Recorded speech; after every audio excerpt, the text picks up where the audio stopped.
आज की कहानी उत्तर प्रदेश के कानपुर से है। जब कोई क्रिमिनल अपराध करता है तो वकील केस को अदालत में लेकर जाते हैं और जज के सामने रखते हैं। फिर सुनवाई होती है।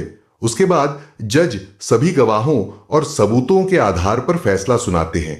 लेकिन आज की यह सच्ची घटना एक ऐसे केस के बारे में है जब एक महिला जज के घर में ही उनको बड़ी ही बेरहमी से कत्ल कर दिया गया। आखिर यह कत्ल कैसे हुआ और किसने किया था, जानने के लिए हमारे साथ आखिर तक बने रहे। आइए अब आपको बताते हैं इस घटना के बारे में। साल 2016 में उत्तर प्रदेश के कानपुर शहर में स्थित सर्किट हाउस कॉलोनी में एक जुडिशियल मजिस्ट्रेट रहती थी जिनका नाम था प्रतिभा गौतम। इन्हें यहां पर आए ज्यादा वक्त नहीं हुआ था। कुछ ही महीने पहले वह यहां रहने के लिए आई थी। उनकी शादी मनु अभिषेक राजन नामक व्यक्ति से हो चुकी थी और इनके पति मनु अभिषेक राजन भी दिल्ली के 30 हजारी कोर्ट में वकालत की प्रैक्टिस करते थे। पत्नी यानी प्रतिभा गौतम कानपुर देहात में एक सिविल जज थी और पति दिल्ली में वकील था। और 9 अक्टूबर 2016 की सुबह को अभिषेक अपनी पत्नी से मिलने के लिए कानपुर सर्किट हाउस कॉलोनी के सरकारी आवास पर पहुंचे जहां पर इनकी पत्नी रहती थी। अभिषेक अपनी कार से बाएं रोड कानपुर से दिल्ली आए थे। यह पिछली रात यानी 8 अक्टूबर को दिल्ली से चले थे और 9 अक्टूबर की सुबह ही कानपुर पहुंच जाते हैं। लेकिन जब यह आ रहे थे तो रास्ते में इन्होंने सोचा कि अपनी पत्नी यानी प्रतिभा को कॉल करना चाहिए और उसको बता देना चाहिए कि मैं आ रहा हूं। अभिषेक प्रतिभा को फोन करता है लेकिन वह फोन नहीं उठाती है। अभिषेक ने कई बार कॉल किया लेकिन उसकी पत्नी प्रतिभा ने फोन नहीं उठाया और फिर सर्किट हाउस कॉलोनी में पहुंचने के बाद अभिषेक जल्दी से अपनी पत्नी के फ्लैट पर जाता है। वह घर की डोर बेल बजाता है लेकिन पत्नी दरवाजा नहीं खोलती है। अभिषेक कई बार बेल बजाता है लेकिन दरवाजा नहीं खुलता है। इसके बाद अभिषेक ने दरवाजे को जोर जोर से पीटना शुरू कर दिया और फिर भी दरवाजा नहीं खुला। हालांकि घर पर एक मेड भी काम करती थी, उसने भी दरवाजा नहीं खोला। अभिषेक को घबराहट हुई क्योंकि दरवाजा अंदर से बंद था। अगर प्रतिभा घर से कहीं बाहर गई होती तो दरवाजा बाहर से बंद होता, न कि अंदर से। इसके बाद अभिषेक ने दरवाजा तोड़ने की कोशिश की। अभिषेक ने दरवाजे पर जोर जोर से लात मारना शुरू किया और 3-4 प्रहार में ही दरवाजे की कुंडी टूट जाती है और अभिषेक परेशानी की हालत में घर के अंदर जाता है। अभिषेक ने देखा कि उसकी पत्नी प्रतिभा पंखे से लटक रही है। उसके दोनों हाथों की नसें भी कटी हुई हैं। ये देखकर अभिषेक डर जाता है और जैसे ही अभिषेक अपनी पत्नी के शव को देखता है तो वह बड़े दुख से उसको छूने की कोशिश करता है। जैसे ही अभिषेक ने प्रतिभा के शव को छुआ तो प्रतिभा की लाश नीचे गिर गई। इसका मतलब यह था कि प्रतिभा के शव को रस्सी के सहारे खड़ा किया गया था। इसके बाद अभिषेक 9 बजे के करीब पुलिस स्टेशन जाता है और सर्किट हाउस से करीब 2-3 किलोमीटर दूर कानपुर कैंट पुलिस स्टेशन में जाकर पुलिस को सूचना देता है कि उसकी पत्नी ने खुदकुशी कर ली है। पुलिस को जब पता चला कि यह आदमी इलाके की जुडिशियल मजिस्ट्रेट की बात कर रहा है तो तुरंत पुलिस की टीम घटना स्थल पर पहुंचती है।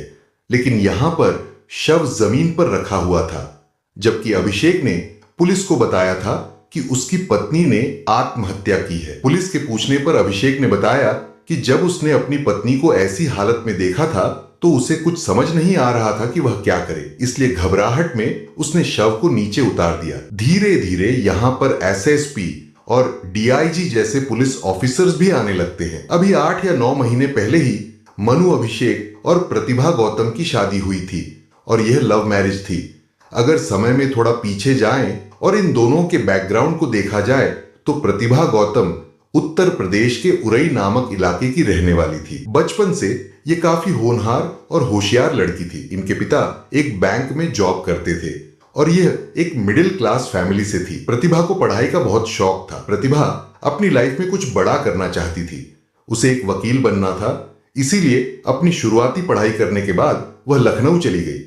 लखनऊ यूनिवर्सिटी से उसने LLB की पढ़ाई कंप्लीट की और लॉ की डिग्री हासिल की। इसी पढ़ाई के दौरान प्रतिभा का ध्यान वकालत से हटकर जज बनने की ओर आकर्षित हो गया और अब प्रतिभा का सपना जज बनने का था। लखनऊ से लॉ की डिग्री हासिल करने के बाद प्रतिभा दिल्ली आती है। यहां पर उसने LLM की पढ़ाई की।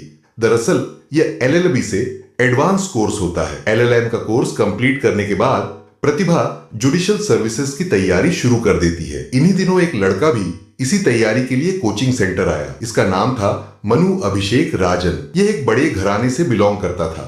उसके पिता सुरेश चंद्र राजन एक जज थे जो रिटायर हो चुके थे। ये सीबीआई और एनजीटी समेत कई जगहों पर जज रह चुके थे। पिता के जज होने के अलावा मनु अभिषेक की बहन भी दिल्ली के 30,000 कोर्ट में एक वकील थी और उसके बहनोई भी इसी कोर्ट में एक जज थे। ऐसे ही अभिषेक के करीब 7 रिश्तेदार जुडिशियल सर्विसेज में थे। कोई वकील था तो कोई जज था और अभिषेक खुद भी जज बनने की तैयारी कर रहा था। इसी दौरान मनु अभिषेक और प्रतिभा गौतम एक दूसरे से मिलते हैं। कोचिंग में आने जाने के दौरान इन दोनों की छोटी छोटी मुलाकातें होनी शुरू हो गई। इनमें दोस्ती होती है और फिर प्यार हो जाता है। समय के साथ प्यार इतना बड़ा के बाद शादी तक आ गई। वैसे दोनों के घर वालों को इस बारे में कोई भी जानकारी नहीं थी कि इनके बच्चे पढ़ाई के अलावा और क्या कुछ कर रहे हैं। अभिषेक के घर वाले दिल्ली के करोल बाग में रहते थे और प्रतिभा के उत्तर प्रदेश के उरई में रहते थे। और जब साल 2013 में PCSJ का एग्जाम होता है, अभिषेक और प्रतिभा दोनों ही एग्जाम देते हैं। इस एग्जाम को पास करने के बाद इन दोनों के लिए अपने सपने पूरे करने का दरवाजा खुल सकता था और यह जज बन जाती है। प्रतिभा इस एग्जाम को क्लियर कर लेती है और उसका सिलेक्शन हो जाता है, लेकिन अभिषेक इस एग्जाम को क्लियर नहीं कर पाता है। इसके बाद प्रतिभा को जज की ट्रेनिंग करनी थी तो वह अपनी ट्रेनिंग में लग जाती है और इधर अभिषेक का सपना अधूरा रह गया। वह जज नहीं बन पाया तो अब वह केवल वकालत ही कर सकता था, लेकिन अभी भी यह दोनों एक दूसरे से प्यार करते थे, साथ रहने की कस्में खाते थे।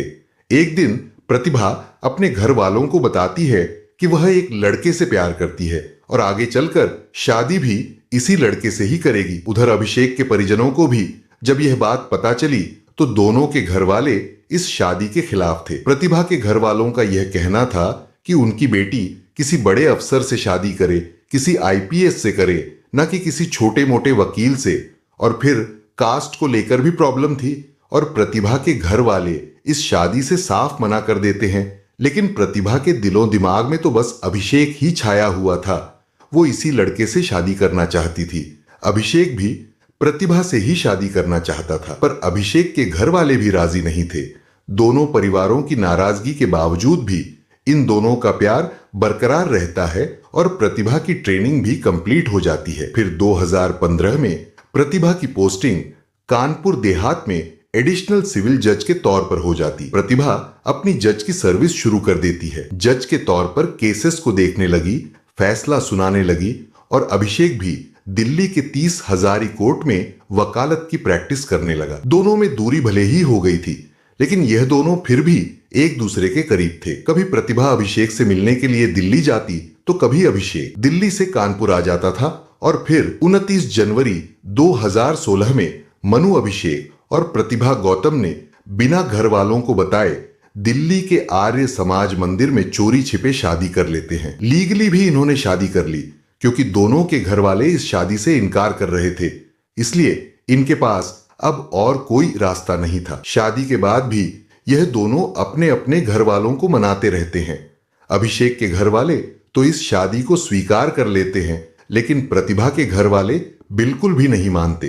फिर 2 महीनों के बाद 23 अप्रैल को इन्होंने दिल्ली में सबको पार्टी देकर अनाउंस किया कि इनकी की शादी हो चुकी है और यह एक बंधन में बंध चुके हैं। इस पार्टी में प्रतिभा के घर वाले नहीं आए थे क्योंकि वह नाराज थे, बल्कि उन्हें 2 महीनों के बाद पता चला था कि उनकी बेटी ने शादी कर ली है। लेकिन यह लोग फिर भी अभिषेक को अपना दामाद मानने को तैयार नहीं थे। अभिषेक के घर वाले तो प्रतिभा को बहू के तौर पर अपना लेते हैं, लेकिन प्रतिभा के घर वाले अभिषेक को दामाद के तौर पर नहीं अपनाते हैं। इन सब प्रॉब्लम के चलते ही शादी करके अभिषेक और प्रतिभा कानपुर के सर्किट हाउस कॉलोनी में आ गए, क्योंकि यहीं पर प्रतिभा को सरकारी आवास मिला हुआ था। इसी कॉलोनी में IPS IFS जैसे बड़े ऑफिसर्स भी रहते थे। जिले में जितने भी सरकारी लोग थे ज्यादातर यही इसी कॉलोनी में रहते थे। कुछ दिन यहाँ रहने के बाद अभिषेक वकालत की प्रैक्टिस करने के लिए वापस दिल्ली चला गया।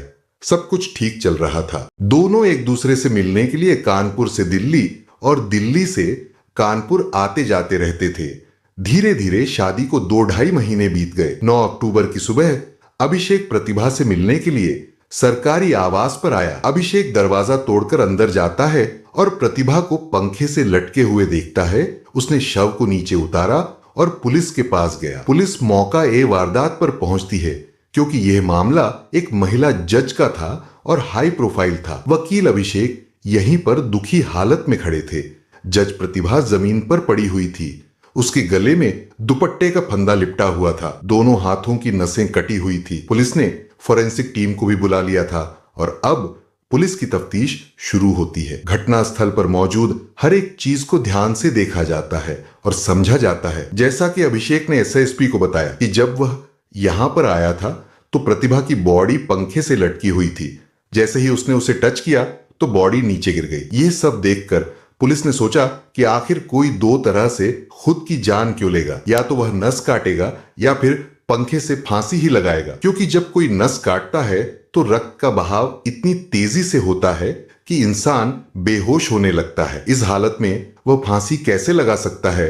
इसके बाद फोरेंसिक टीम गले से दुपट्टा हटाती है तो गले पर 3 बार किसी धारदार चीज से वार किए गए थे। देखने से ऐसा लग रहा था कि यह रेजर ब्लेड से किया गया है और फंदे से भी गले पर औ का शेप बना हुआ था। लेकिन आमतौर पर जब कोई व्यक्ति खुद फंदे पर लटकता है या किसी क्रिमिनल को फांसी दी जाती है तो उसके गले पर औ या यू शेप का मार्क बनता है, क्योंकि शरीर का पूरा भार गले के आगे वाली साइड पर आ जाता है जहां पर फंदे का पूरी तरह से खिंचाव होता है। निशान गले की पिछले साइड पर भी आता है लेकिन ज्यादा नहीं आता है।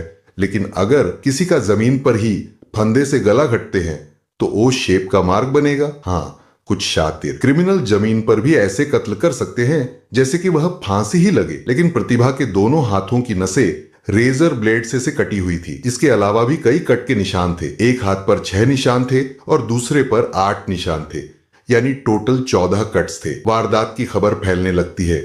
मीडिया के लोग भी आने लगते हैं। पुलिस प्रतिभा के मायके में भी कॉल करती है। प्रतिभा के पिता ने फोन उठाया। पुलिस ने उन्हें बताया कि आपकी बेटी की रहस्यमय तरीके से मौत हो गई है। ये लोग भी बदहवास कानपुर देहात आते हैं। प्रतिभा के शव को पोस्टमार्टम के लिए भेज दिया गया और कुछ लोगों ने पुलिस को क्रिटिसाइज करते हुए यह भी बोला था कि इन लोगों ने एक जज के मृत शरीर को टेम्पो में हॉस्पिटल भेज दिया। तरीका यह था कि एक एम्बुलेंस बुलाना चाहिए था। हॉस्पिटल में भी महिला जज का शव ऐसे ही एक कोने में पड़ा हुआ था। इस सब के चलते रात में बॉडी का पोस्टमार्टम हुआ। खैर, यहां घटनास्थल की बात करें तो फॉरेंसिक टीम उस पंखे को देखती है जिसके बारे में अभिषेक ने बताया था कि प्रतिभा यहीं पर लटकी हुई थी और पंखे पर भी रक्त के निशान पाए गए।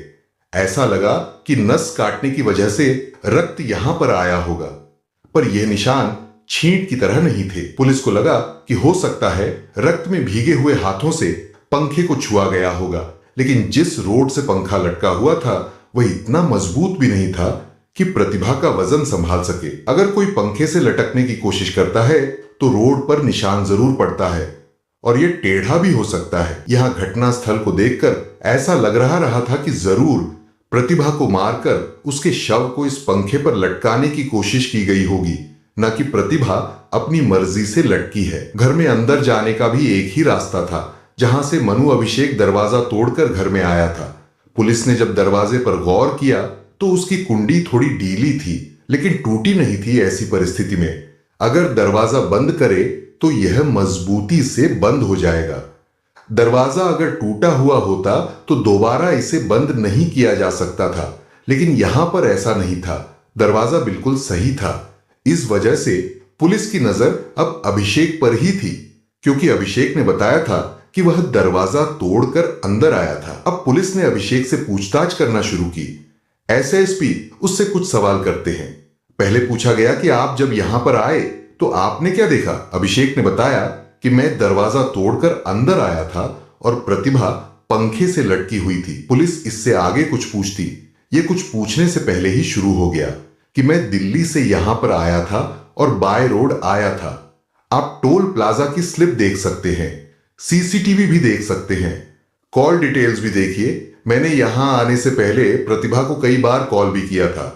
आप लोकेशन भी देख सकते हैं।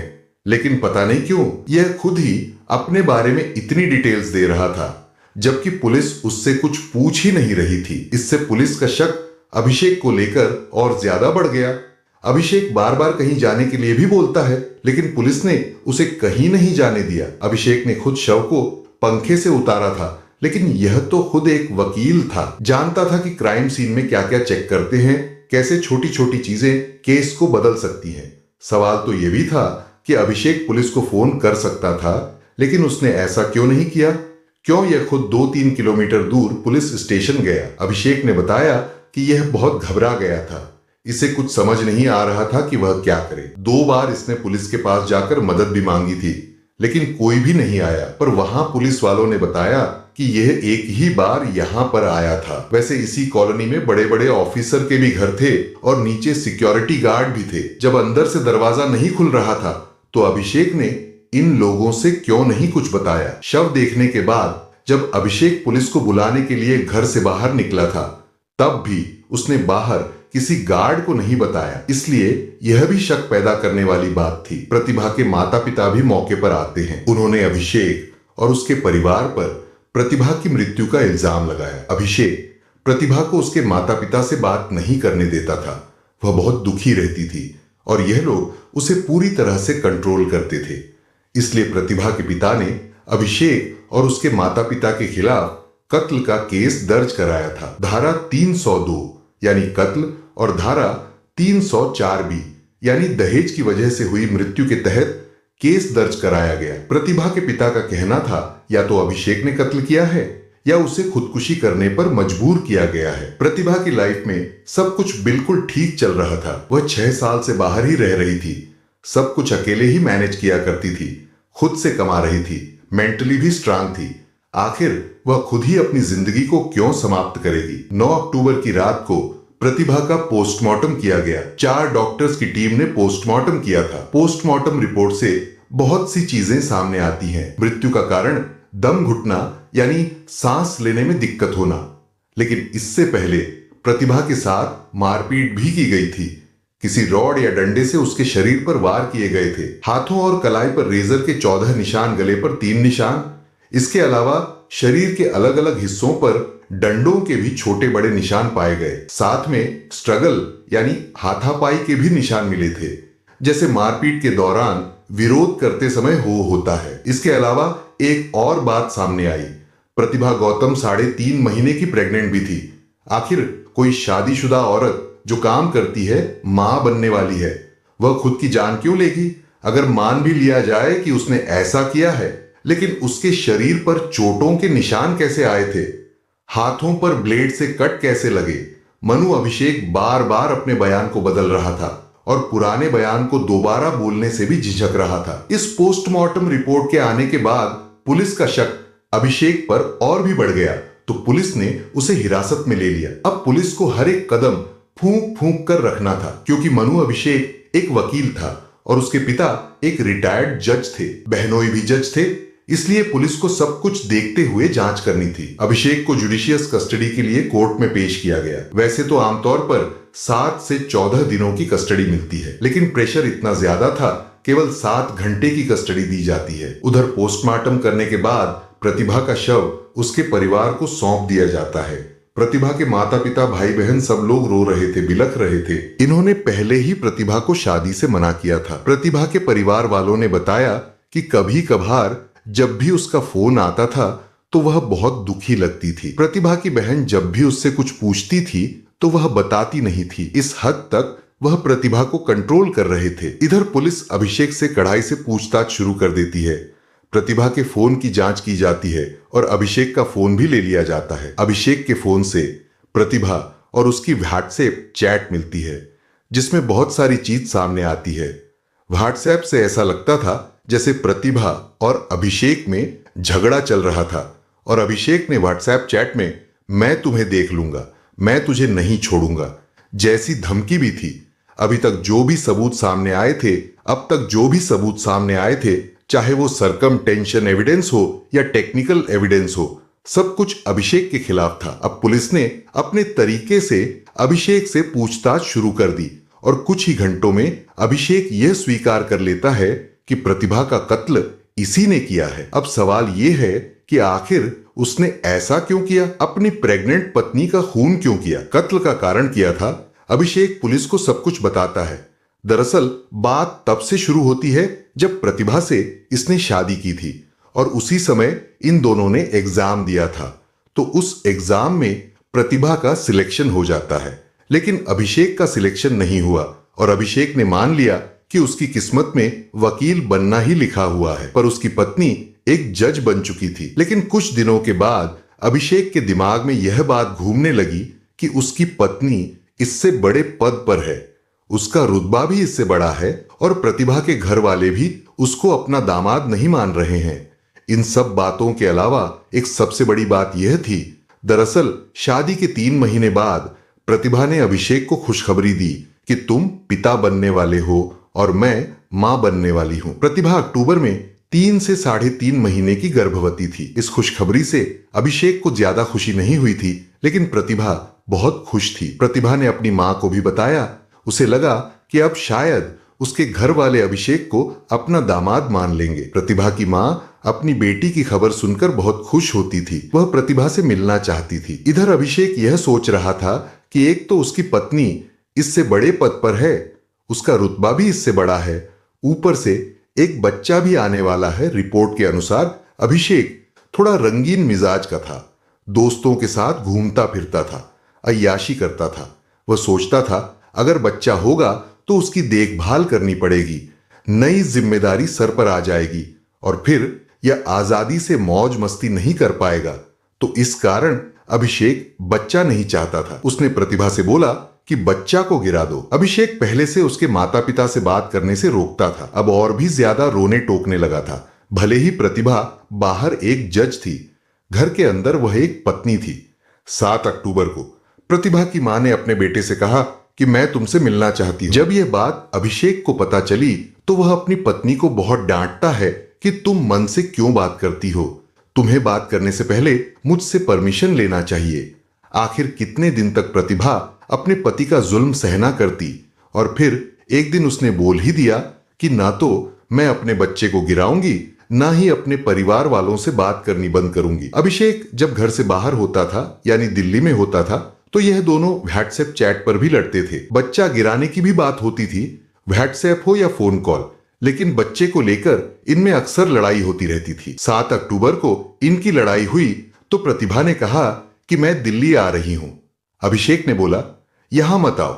8 अक्टूबर को अभिषेक हिल स्टेशन से दिल्ली आने वाला था। अभिषेक पत्नी को तकलीफ देकर खुद हिल स्टेशन घूम रहा था। 8 अक्टूबर की शाम को प्रतिभा ट्रेन से दिल्ली पहुंची है और अभिषेक उसे लेने के लिए दिल्ली रेलवे स्टेशन पर आया। उसने अपनी कार से प्रतिभा को पिक किया था। यह दोनों पहले से ही एक दूसरे से नाराज थे। गाड़ी में दोनों की फिर से लड़ाई हुई और प्रतिभा रास्ते में ही कार से उतरकर वापस कानपुर चली जाती है। अब अभिषेक ने भी प्रतिभा को जाने दिया, हालांकि वह प्रेग्नेंट भी थी। उसने कहा तुम्हें जहां जाना है चली जाओ। लेकिन फिर अभिषेक के दिमाग में पता नहीं क्या आया और वह भी कानपुर के लिए निकल गया। अपनी कार से बाएं रोड 8 से 9 घंटों तक ड्राइव करने के बाद अभिषेक कानपुर आया।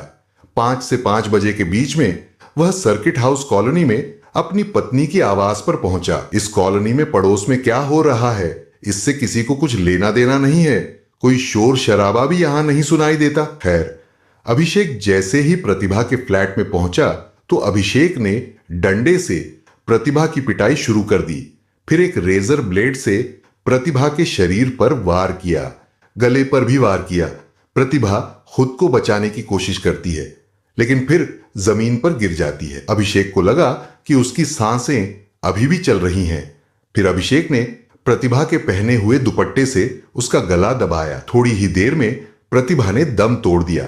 फिर इस घटना को खुदकुशी का रूप देने के लिए अभिषेक दुपट्टे से फंदा बनाकर प्रतिभा को पंखे से लटकाने की कोशिश करता है, पर यह असफल रहता है। फिर उसने प्रतिभा के शव को नीचे ही लिटा दिया। इसके बाद उसने प्रतिभा के फोन को उठाया और व्हाट्सएप के सारी चैट को डिलीट कर दिया, यानी मोबाइल में से सारे सबूत डिलीट कर दिया। लेकिन कातिल हमेशा कोई ना कोई गलती जरूर करता है। अभिषेक के साथ भी कुछ ऐसा ही हुआ। वह अपनी फोन की व्हाट्सएप चैट को भूल गया और कत्ल करने के 3 घंटे बाद अभिषेक 9 बजे कानपुर कैंट पुलिस स्टेशन जाता है और पुलिस ने वहीं पर पूछताछ करने के बाद अभिषेक को अरेस्ट कर लिया था। जिस लड़की ने उसके लिए अपने परिवार से बगावत की, जो मां बनने वाली थी, 3 महीने की गर्भवती थी, उसे हैवान ने उसका ही कत्ल कर दिया। घटनास्थल से पुलिस ने दुपट्टा तो बरामद कर लिया था, लेकिन जिस ब्लेड से प्रतिभा के शरीर पर कट लगाए गए थे वह नहीं मिल्स का। वैसे इस घटना को अंजाम देने से पहले ही अभिषेक ने काम करने वाली मेड और प्रतिभा के ड्राइवर को छुट्टी पर भेज रखा था। इसका मतलब अभिषेक कई दिनों से कत्ल की प्लानिंग कर रहा होगा। प्रतिभा के पिता के द्वारा लिखी गई रिपोर्ट के अनुसार अभिषेक को मेनाक्यूज, उसके माता पिता को कोवक्यूज बनाया गया। अभिषेक की व्हाट्सएप चैट से यह कत्ल का कारण पता चलता है कि यह बच्चा नहीं चाहता था और इसी बात पर यह झगड़ा करता था। मनु अभिषेक तो पुलिस की गिरफ्त में ही था, लेकिन उसके माता पिता फरार हो गए थे। इनके खिलाफ कोर्ट ने अनबेबल वारंट जारी करने और कुर्की करने के आदेश दिए थे। फिर अभिषेक के माता पिता ने सुप्रीम कोर्ट से स्टे ऑन ऑर्डर ले लिया। फिर सुप्रीम कोर्ट इन्हें कानपुर कोर्ट में सरेंडर करने का आदेश देता है और 18 अक्टूबर को यह दोनों भागे हुए आरोपी सीएम कोर्ट में पेश होते हैं। इसके बाद Abhishek session court, high court, supreme court तक बेल की अर्जी लगाता है, लेकिन सभी ने इसे खारिज कर दिया और 2022 में अभिषेक को जेल में करीब 5 साल हो गए थे। फिर अप्रैल 2022 में हाई कोर्ट से अभिषेक को जमानत मिल गई और अभिषेक जेल से बाहर आ गया। लेकिन यह केस अभी भी कोर्ट में चल रहा है और अभी भी फैसला आना बाकी है। आज की कहानी आपको कैसे लगी कमेंट करके जरूर बताना। क्राइम की दुनिया से जुड़ी ऐसी ही दिल दहला देने वाली कहानियों के लिए हमारे चैनल अपकमिंग एडविक को सब्सक्राइब करें। धन्यवाद।